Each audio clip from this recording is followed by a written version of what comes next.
E eu quero lamentar o que nós vivenciamos nos últimos dias aqui no plenário, tanto da Câmara dos Deputados como do Senado da República, aproveitando que essa comissão é mista, temos deputados e temos senadores. E não só aqui, também no plenário do Supremo Tribunal Federal, independentemente do mérito julgado, nós vimos o Supremo Tribunal Federal agindo politicamente. E essa casa, que já está prostrada diante do Poder Judiciário, deu uma demonstração cabal de como se curva senador Marcelo Castro ao Supremo Tribunal Federal. Aquela votação na quinta-feira, o julgamento na quinta-feira da semana passada, e a sugestão de que a resolução do Congresso Nacional poderia resolver as emendas de relator, essa sugestão por parte do ministro Ricardo Lewandowski, pouco tempo depois, cerca de 1 hora, se convoca uma sessão do Congresso Nacional para o dia seguinte para aprovar uma resolução. É uma vergonha. É uma vergonha. O Congresso está ajoelhado diante do Supremo Tribunal Federal e, às vezes, diante de um ministro. É vexatório. Vexatório. O orçamento da República todo. E aquela convocação feita às pressas, o Congresso vota uma resolução e, pior, senador Marcelo Castro, depois o ministro muda de opinião, porque ele deu uma coletiva de imprensa ao lado do senador Rodrigo Pacheco, dizendo, não, veja bem, vamos sim considerar a resolução que foi aprovada. E na segunda-feira vai lá e vota contra o orçamento secreto. Aliás, eu também sou contra, nunca usei um centavo do orçamento secreto. Repito, não estou entrando no mérito, eu estou entrando na forma. Nós estamos humilhados e de joelhos diante do Supremo Tribunal Federal e eu não acho graça nisso. Eu acho curioso e até triste que senadores, em especial senadores, mas deputados também, mas em especial senadores, porque tem a função de julgar ministro supremo, não estejam conscientes ou não demonstrem, pelo menos, dessa situação humilhante diante do Supremo Tribunal Federal, diante de ministros do Supremo Tribunal Federal. E esse orçamento é fruto dessa humilhação. Fruto dessa humilhação. Humilhação! Humilhação! E depois disso se aprova uma PEC, uma segunda humilhação do Supremo Tribunal Federal, por meio de um voto do ministro Gilmar Mendes, senador Marcelo Castro. Completamente irregular. Eu não sei se Vossa Excelência sabe, o presidente, o deputado Celso Sabino, mas eu fui atrás da informação. Eu não sei se Vossa Excelência sabem, meus colegas, mas o mandado de injunção que Gilmar Mendes utilizou, provocado por um partido político no Supremo Tribunal Federal, para tratar do Bolsa Família e colocá-lo fora do teto de gasto, aquele mandado de injunção, senador Marcelo Castro, estava arquivado desde fevereiro deste ano, já tinha transitado em julgado. Ele ressuscitou dentre os mortos um mandado de injunção. O ministro do Supremo Tribunal Federal fez algo que um estudante de primeiro semestre de Direito sabe que é ilegal de acordo com o nosso Código de Processo Civil. Mas claro que a Câmara e o Senado não se pronunciaram, porque o Bolsa Família era apenas desculpa para a aprovação da PEC. Ficou muito claro. Porque se fosse pelo Bolsa Família, para que votar a PEC ontem? Por que a PEC do estouro, da gastança, a PEC do Lula foi votada? Porque já não era apenas do Bolsa Família, aliás, nunca foi. Ela foi para abrir um espaço fiscal neste ano que o governo não precisava. O ministro Paulo Guedes deixou claro que as contas estavam pagas, abriu-se crédito extraordinário. Quem precisava é quem tinha compromisso a cumprir e que vai cumprir com esse orçamento, com verbas de relator, com outros investimentos que já não precisavam mais ser feitos de acordo com as contas do governo federal que estavam fechadas. E, além disso, se deu um espaço fiscal para um gasto excedente de mais de 100 bilhões de reais para um governo que nem começou. Eu disse ontem, Lula, PT, o Centrão, deputados, senadores, fizeram barba, cabelo e bigode aqui na Câmara dos Deputados e no Senado da República.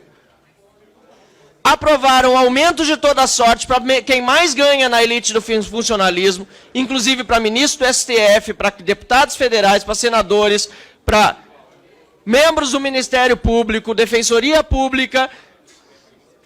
Enfim, um show de aumentos no momento em que a população passa dificuldades para comprar um presente de Natal, às vezes até mesmo para comer, e que é utilizada como desculpa e justificativa para furar o teto, porque sequer era necessária essa justificativa depois do voto de Gilmar Mendes, irregular, inconstitucional, mas aqui se aceita tudo que vem do Supremo Tribunal Federal, não se questiona nada. O Supremo Tribunal Federal é a força ditadora do Brasil.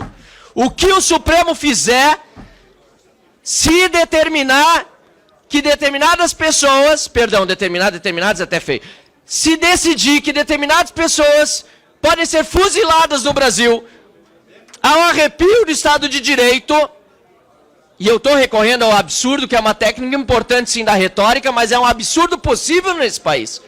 Se um ministro monocraticamente decidir, não há senador ou deputado que possa dizer alguma coisa, não há autoridade no Brasil que possa desdizer, e essa pessoa sim pode ser e será fuzilada, apesar de ser inconstitucional a pena de morte no Brasil, porque hoje o Supremo faz o que quiser e ninguém diz nada. Então, ministro Gilmar Mendes decide, de uma forma inconstitucional, ilegal, e que qualquer estudante de direito do primeiro semestre, quem me chamou a atenção disso, aliás, foi um membro do Poder Judiciário que fez contato comigo, estarrecido com a decisão de Gilmar Mendes. Aliás, há muitos membros do Poder Judiciário que respeitam a Loman, que não se pronunciam publicamente, diferentemente de ministro Supremo, que falam sobre o que querem e sobre o que não devem, porque a lei orgânica da magistratura é clara ao dizer que magistrados e ministros de Supremas Cortes precisam ser contidos as suas manifestações. Ao contrário, eles são exacerbados e calam quem deveria ter total imunidade para falar o que quer, que somos nós, deputados e senadores. Mas voltando à minha argumentação, senhor presidente, caro relator, senador Marcelo Castro, eu lamento que esta Câmara dos Deputados já tenha aprovado esta PEC para furar o teto, e agora este orçamento, que tinha um déficit primário anterior previsto de 63 bilhões e 700 milhões, passará a um déficit primário no ano que vem de 2023 para 232 bilhões e 600 milhões de reais. 2% do produto interno bruto. É um absurdo. Nós estamos aqui como parlamentares gerando inflação, aumentando os juros, gerando pobreza no Brasil. Infelizmente, é esse o resultado de, talvez até na cabeça de alguns, porque eu sei que outros sabem exatamente o que estão fazendo, mas como são gananciosos, ambiciosos e querem se manter politicamente acima de qualquer coisa, e o que vier de grana para sua manutenção política vem bem.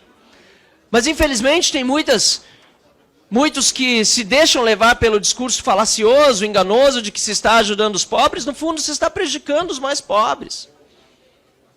Disse ontem no plenário, e repito aqui, eu que venho na iniciativa privada, e defendo muito quem produz e quem trabalha, dizem que na iniciativa privada tem muita ganância. Pois bem, eu digo aqui com a experiência agora de 4 anos, esse é o meu último dia, deputado Gaguin, de mandato efetivo, porque amanhã começa o recesso desse meu mandato, recomeça depois no dia 1º de fevereiro, graças a Deus e aos eleitores, a quem sou muito agradecido, continuarei aqui na Câmara dos Deputados, mas disse ontem no plenário que falam que tem muita ganância no setor privado.